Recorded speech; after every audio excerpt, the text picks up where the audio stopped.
Welcome to Mutual of Omaha's Wild Kingdom. I'm Peter Gross, co-host of the original Wild Kingdom with Marlin, Perkins, and Jim Fowler. If there's one thing we've learned when filming Wild Kingdom, it's that nature can be harsh. Not all animals are strong and healthy enough to survive. In tonight's episode, we'll explore the relationship between predator and prey. Each plays an important role in keeping animal populations in check. The old and the sickly animals are naturally weeded out, leaving the strong and the healthy to produce the next generation. In fact, predators are only successful about 50% of their attempts to catch food. This reality can seem harsh, but it's absolutely necessary to create that delicate yet natural balance of the animals in the Wild Kingdom. So sit back, relax, and enjoy Mutual of Omaha's Wild Kingdom. Mutual of Omaha's Wild Kingdom.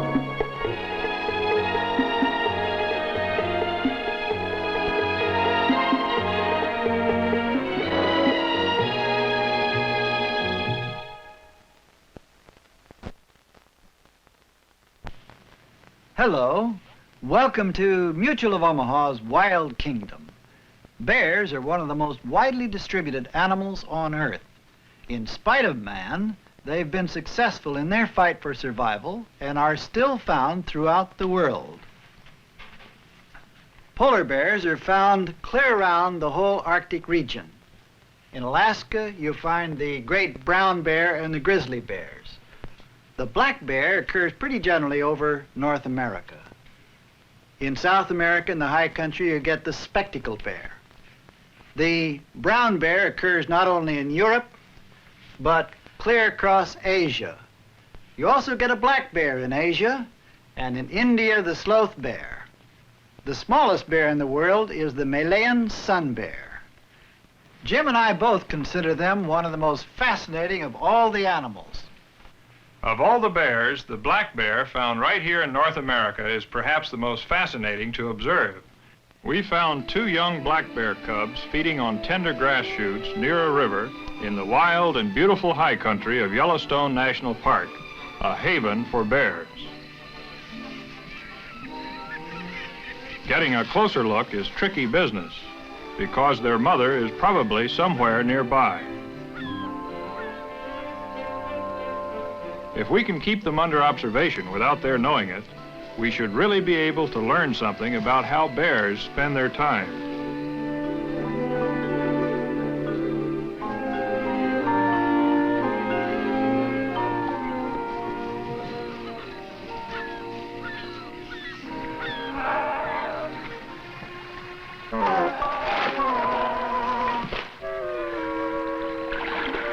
That's a tough way to get a drink of water. Here comes his brother.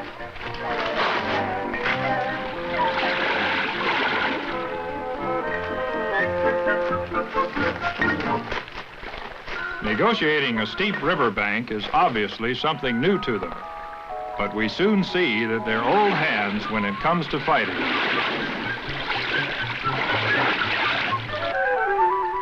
I thought they'd spotted us, but they didn't.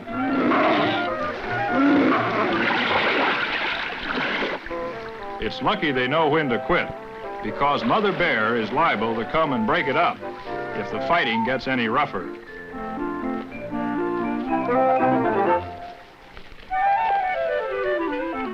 They do a lot better going back up than they did coming down. They're probably going to join their mother now. We had better move very carefully.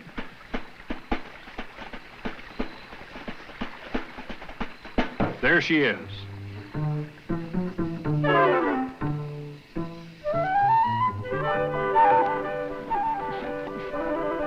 A mother bear with cubs can be mighty dangerous, so we move on to explore more of high country.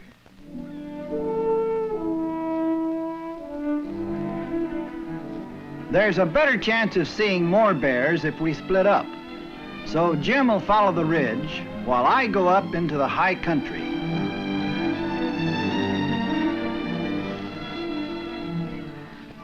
I must be on the alert because this is ideal bear country.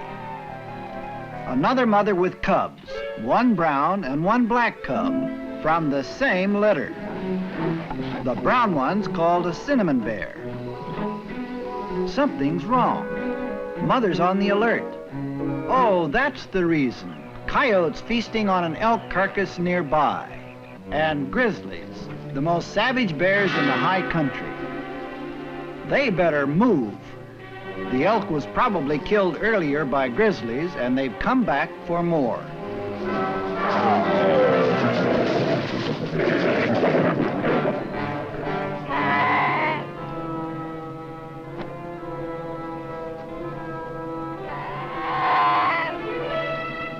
The female grizzly and her two cubs seem more interested in food than in starting anything with the cinnamon cub and her mother. Between grizzlies and black bears, there's mutual hostility, but neither attacks without good cause. They leave the remains of their feast to the coyotes.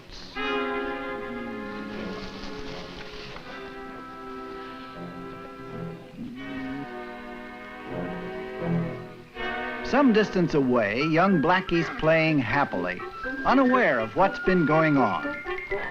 His mother doesn't see him, and only one coyote's left on the carcass. The little black bear doesn't realize it, but the other coyote is after him.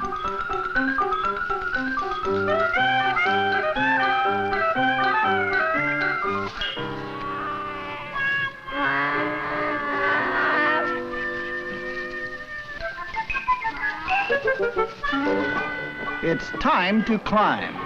When danger threatens, cubs instinctively head for the safety of the treetops.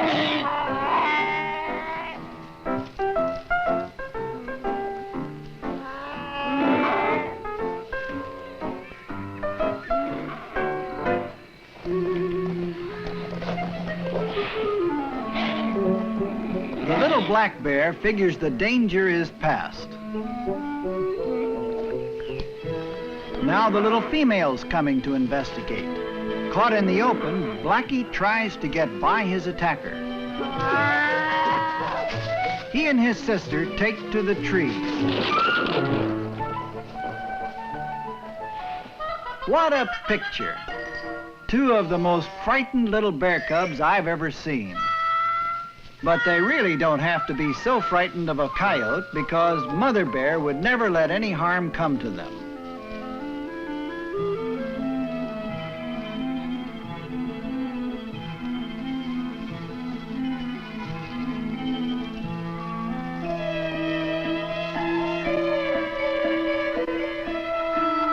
There just doesn't seem to be enough treetop for both of them.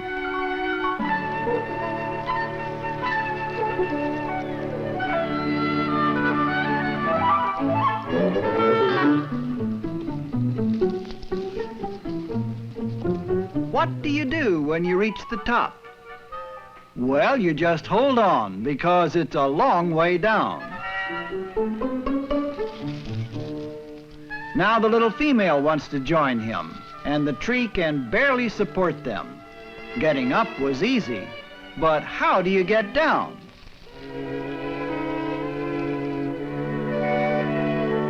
Sometimes bear cubs can get into lots of trouble in the high country.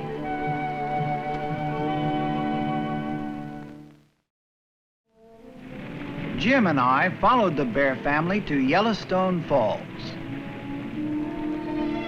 We soon sight one of the cubs in the rocks below.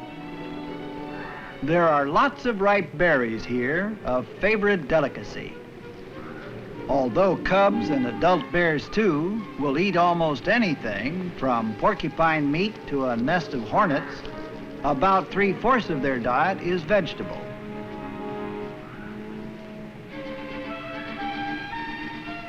Moving farther down, he suddenly encounters a bull snake. It's non-poisonous and preys mainly on rodents and birds. The snake can't really hurt the cub, but he's not so sure.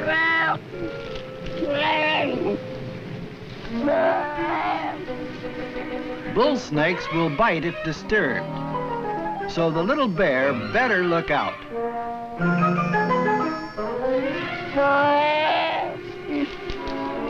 One strike and the cub learns his lesson. On the north side of the canyon, there are still snowbanks, a new experience for a young cub.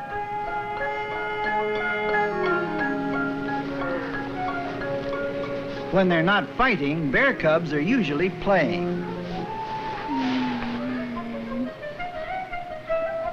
What a playground this is.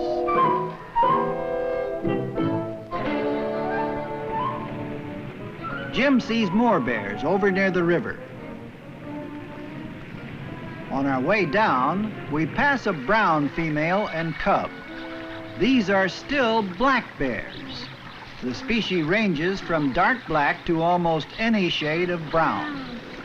The true brown bear of Alaska is about 4 times heavier than she is. Now in a setting more breathtaking than any picture postcard, the cubs are busy lapping up termites. Bears will eat ants, maggots, beetles, even grasshoppers, except when they're fighting.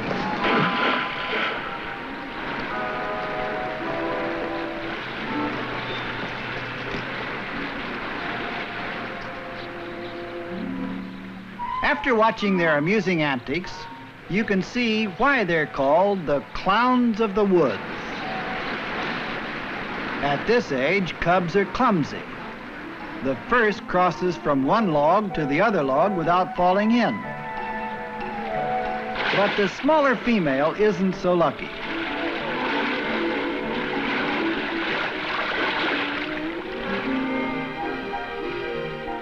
No harm done, though. Black bears are quite at home in the water. They also have an enormous curiosity. A frog on the far bank, and the cubs head for it.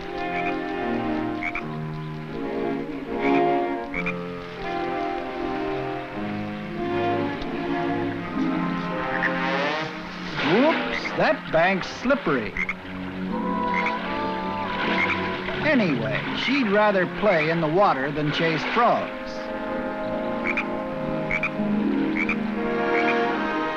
The other cub also completely ignores the frog.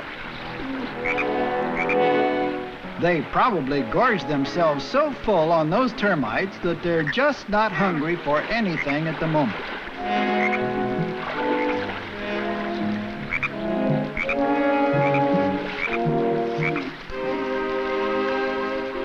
One of them wants to play tag.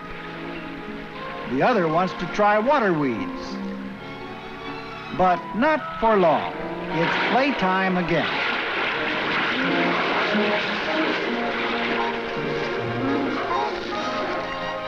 The game's soon over and the cubs head for the forest.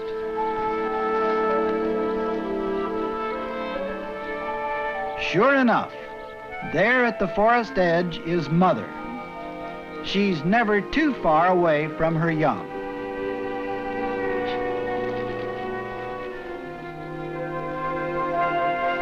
Here in another area of high country, it's a land of fire. Fiery heat from the Earth's interior creates these geysers that hurl boiling water and steam high into the air.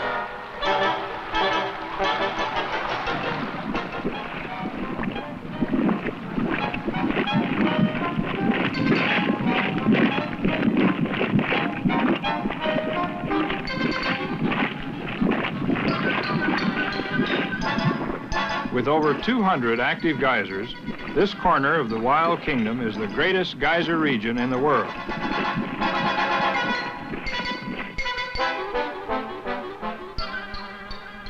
Here, where nature provides the central heating with geysers and hot springs, we come across a cub investigating this strange wonderland. The light gray coloring of the ground comes from silica, deposited by the geyser waters. Continuing his explorations, the cub passes a mud pot, where hot mud, because of escaping gas, bubbles like boiling water.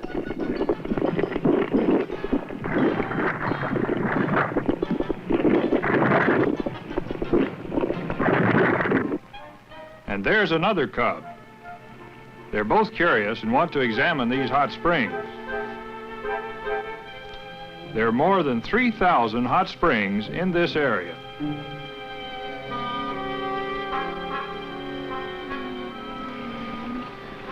He better look out because that water is very hot.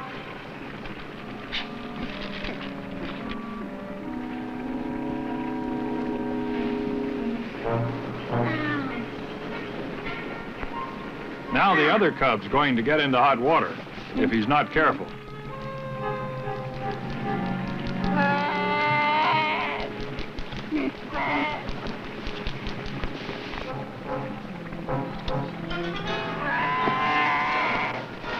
I guess the best way to describe that is getting the hot foot.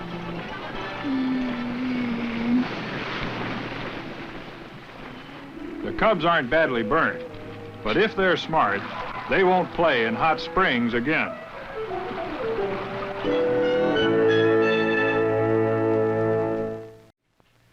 We had had a unique opportunity to observe bear cubs growing up in the wilds. Now it was time to join Jake Metherell, the chief biologist for Yellowstone National Park, and go on an exciting bear hunt using this capture gun and this tranquilizing dart. We plan to immobilize, then tag a full-grown black bear. Jake has already picked a good area for the bear darting. Two students from Colorado State University are working on the project, Vic Barnes and his friend Olin Bray. The box contains tags, drugs, and darts.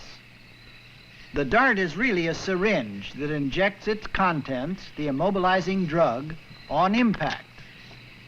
The gun uses CO2 to fire the dart, and it's accurate up to a range of about 25 yards. Jake Metherell, Vic, and Jim will do the darting while Olin and I act as lookouts. They're going to hide near a bear path. It's about time for the bears to begin moving. And from here we can see our bear darting team, the bear path, and much of the surrounding countryside. Far off I see a familiar outline, a good-sized bear.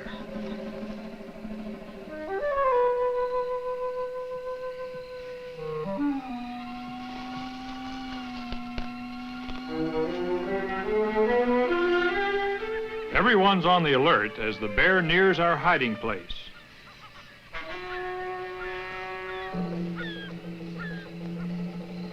He's just about in range. Missed. Bad luck. He moved just at the wrong time. He won't be back, but another one should come by before long.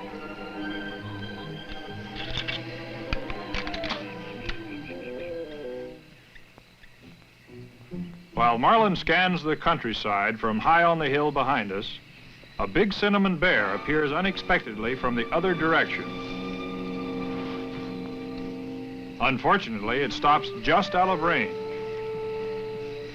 Besides, it's a little large for the dosage already loaded in the dart.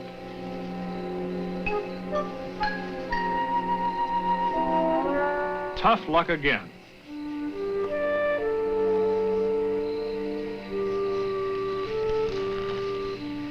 The path we're watching leads to the bear's favorite feeding ground.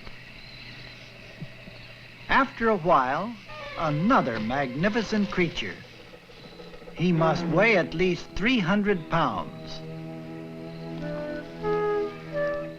He's heading in their direction. He's coming right up the bear path.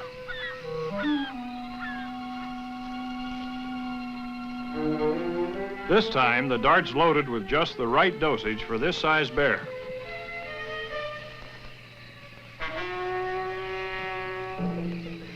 Get ready. Here he comes.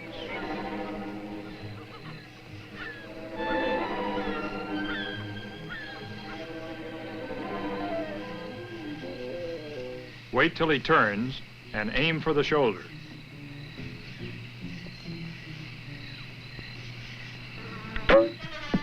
Bullseye.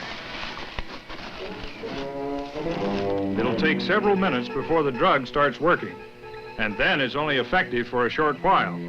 We won't have much time to tag him.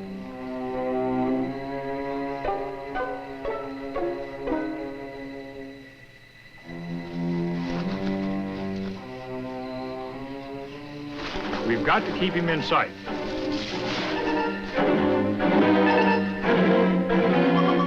Olin grabs the tag, and Marlin takes the rest.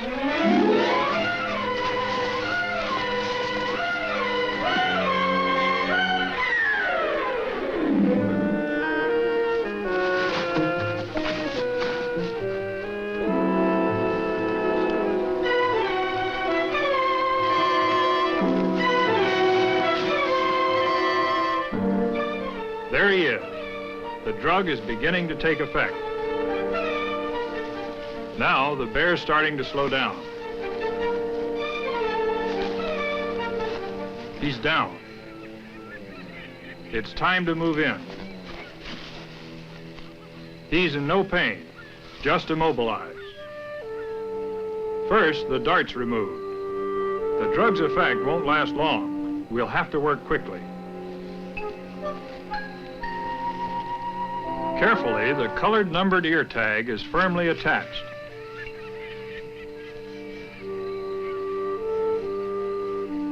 The red ribbon identifies capture area, and the tag is a reference number. He's already beginning to come to. Now there's not much time. We put the second tag on for further identification. All right, old Bruin. Everything's going to be okay now. He'll be up in a few minutes and no worse for his experience. Meantime, we'd better get out of here.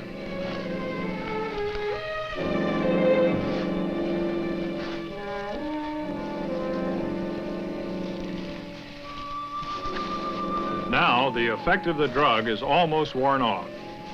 He'll be all right, and will help scientists and conservationists learn more about the habits and movements of bears. Knowledge that will eventually help bears survive in the high country.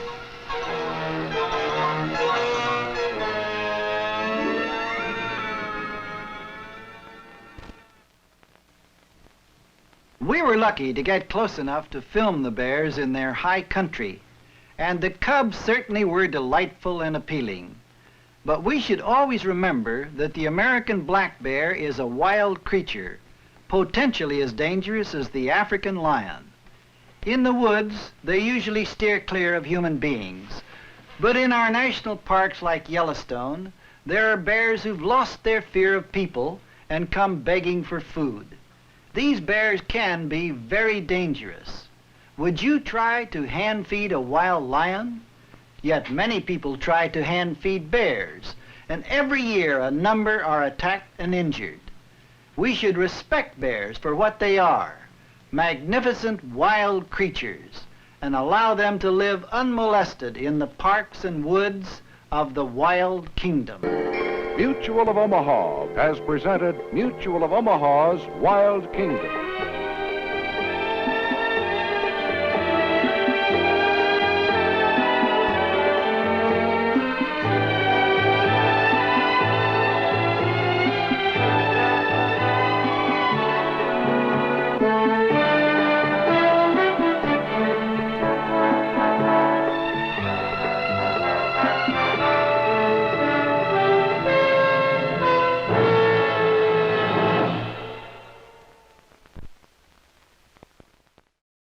Like what you saw? Follow us on Facebook, Instagram, and YouTube for more exclusive content. And visit our website at wildkingdom.com.